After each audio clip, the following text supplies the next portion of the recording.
झारखंड के संथाल परगना में भारतीय जनता पार्टी के परिवर्तन यात्रा के समापन के मौके पर राज्य की हेमंत सरकार निशाने पर रही।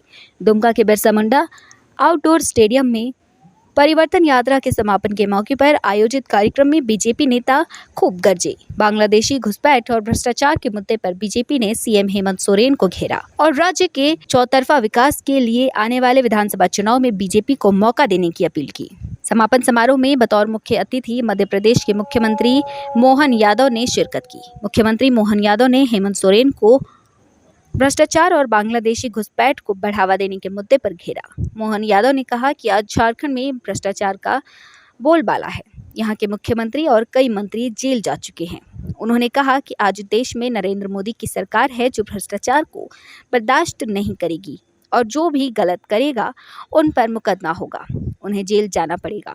एमपी के सीएम ने कहा हेमंत सोरेन और उनके साथ आने वाले स्वार्थ के लिए बांग्लादेशी और रोहिंग्या लोगों को बढ़ावा देने का काम कर रहे हैं। जो 44% थी बांग्लादेशी घुसपैठियों के कारण से, जिनको वोट बैंक के आधार पर हमारे भोले भाले आदिवासियों का दुरुपयोग करते हुए लगातार बांग्लादेशी और रोहिंग्या लोगों को बढ़ावा देने का काम अगर कोई काम कर रहा है तो हेमंत सोरेन और उनके साथ वाले कर रहे हैं। इसके कारण से आबादी केवल 28% रह गई। अरे जो इस देश का नहीं है, देश के बाहर का है, केवल वो एक धर्म विशेष का, इसलिए उसको आन दो आन दो आन दो। अरे वो आएगा तो हमारे लोग कहाँ जाएंगे? इनके जीवन में कितने कष्ट आएंगे, इसकी चिंता कौन करेगा? मुझे खुशी है इस बात की, ऐसे बेईमान और भ्रष्ट को हटाने के लिए ये परिवर्तन यात्रा जरूरी है।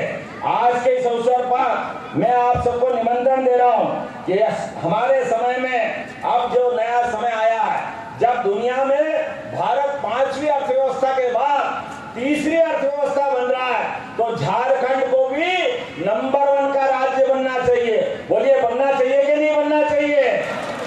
आपके बीच में आवाज आना चाहिए, बनना चाहिए कि नहीं बनना चाहिए? तो आने वाले समय में एक एक व्यक्ति संकल्प करे कि हम अपना वोट और अपना संकल्प घर घर जाकर के सुनाएंगे, एक एक मतदाता को पकड़ेंगे और अपने जल जंगल और आदिवासी अधिकारों को सुनिश्चित करने के लिए भारतीय जनता पार्टी की सरकार बनाएंगे। और पूर्व मुख्यमंत्री और बीजेपी के प्रदेश अध्यक्ष बाबूलाल मरांडी ने कहा कि हेमंत सरकार ने 5 वर्षों में राज्य के हित में कोई काम नहीं किया, बल्कि खुद कमाने में लगे हैं।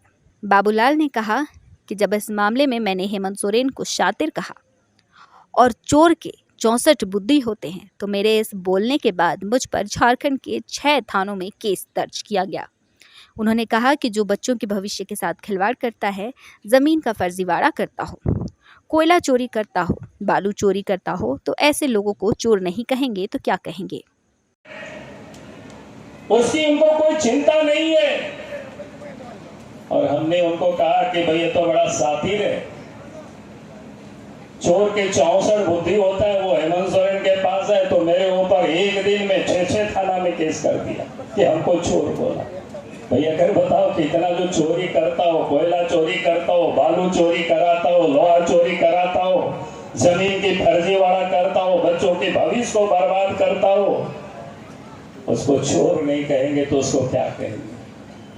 और इसलिए हमने कहा कि झारखंड के नौजवानों के खातिर आपको जितना केस करना है कर लीजिए।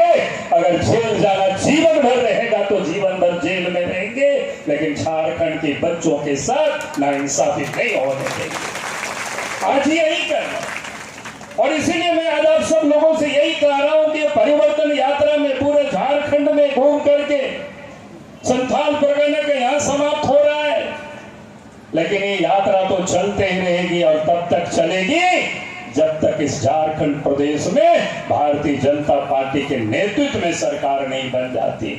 जब तक झारखंड की गरीबों की जो तकलीफ है उसको हम सब लोग मिटा नहीं लेते हैं। यही मैं कहने के लिए, यही निवेदन करने के लिए आया हूँ। पूर्व केंद्रीय मंत्री अर्जुन मुंडा ने कहा कि इस राज्य की दुरूह व्यवस्था, भ्रष्टाचार को, महिलाओं पर हो रहे अत्याचार, राज्य में हो रहे युवाओं के साथ खिलवाड़ और जनता के साथ हो रही धोखाधड़ी का जवाब देने के लिए इस परिवर्तन यात्रा का आयोजन किया गया। हेमंत सोरेन ने वैसे लोगों के साथ समझौता किया जो इस देश को घुसपैठियों के माध्यम से बर्बाद करना चाहते हैं। इस राज्य की एक एक जमीन की रक्षा के लिए आने वाले दिनों में परिवर्तन लाना है। मैं इस बात को इसलिए कहना चाहता हूं क्योंकि आज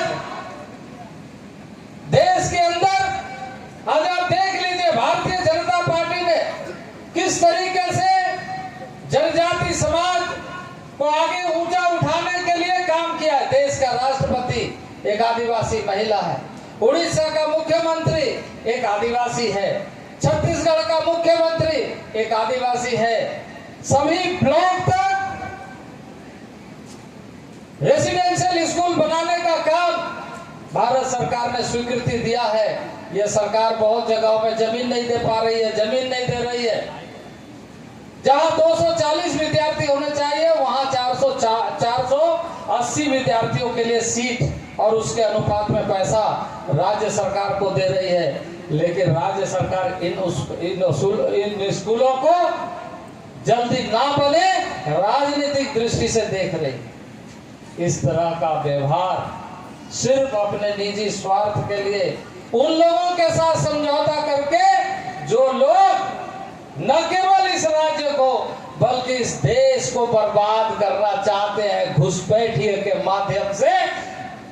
तो मैं भारतीय जनता पार्टी के तरफ से यही कहूंगा, भाइयों माता बहनों, कि आइए हम सब मिलकर के, ये देश हमारे है, हमारे पूर्वजों ने हमें दिया है, हमारे पूर्वजों का दिया हुआ एक एक जमीन की सुरक्षा के लिए हम सबको आने वाले दिनों में इस राज्य में परिवर्तन लेके आना है। इसी उद्देश्य के साथ ये परिवर्तन यात्रा आज दुमका में पहुंची है।